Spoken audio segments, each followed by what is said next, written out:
Imagine you're driving a car.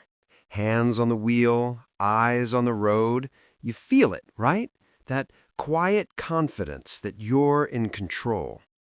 Now let me mess with that feeling for a second. What if a big chunk of that control isn't real? What if your brain is running a beautifully written story that makes you feel in charge, even when external forces are doing most of the work? That's what we're unpacking today, the illusion of control. And before this sounds abstract, let's ground it in real life. Have you ever absolutely nailed a presentation and walked away thinking, yeah, that was all me, only later to realize the audience was already in a good mood, the timing was perfect, and the topic was trending anyway? Or the opposite, blaming yourself for something that went wrong even though it was completely out of your hands. That's not weakness. That's your brain doing what it does best, creating a story where you are the main character with agency. We humans need to feel in control. It keeps anxiety manageable. It makes the world feel predictable.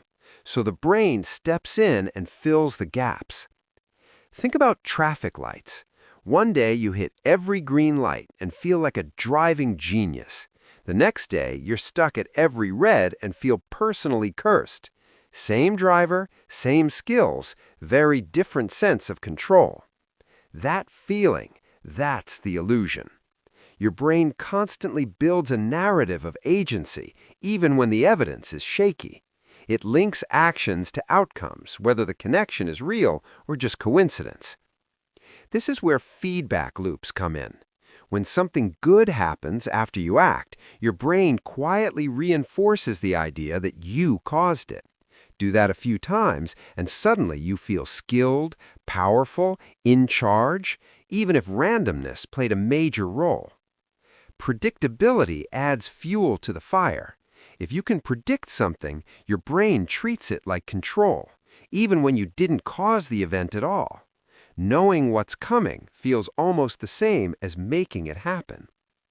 Now let's talk about attribution errors, because this is where things get really sneaky. We tend to credit our successes to internal traits, intelligence, effort, talent. But failures? Those usually get blamed on external factors, bad luck, unfair systems, other people. It's comforting and wildly biased. Confirmation bias then steps in and filters on memory.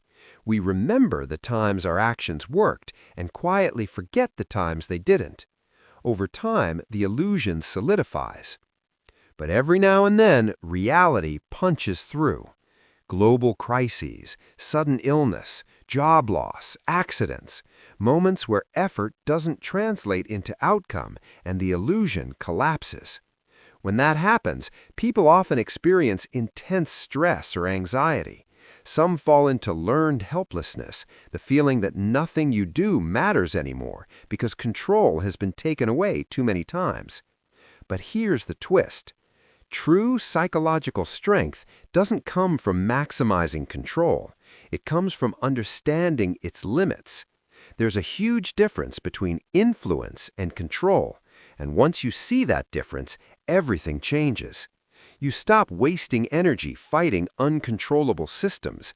You stop blaming yourself for randomness, and you start focusing on what's actually adjustable, your responses, your strategies, your values.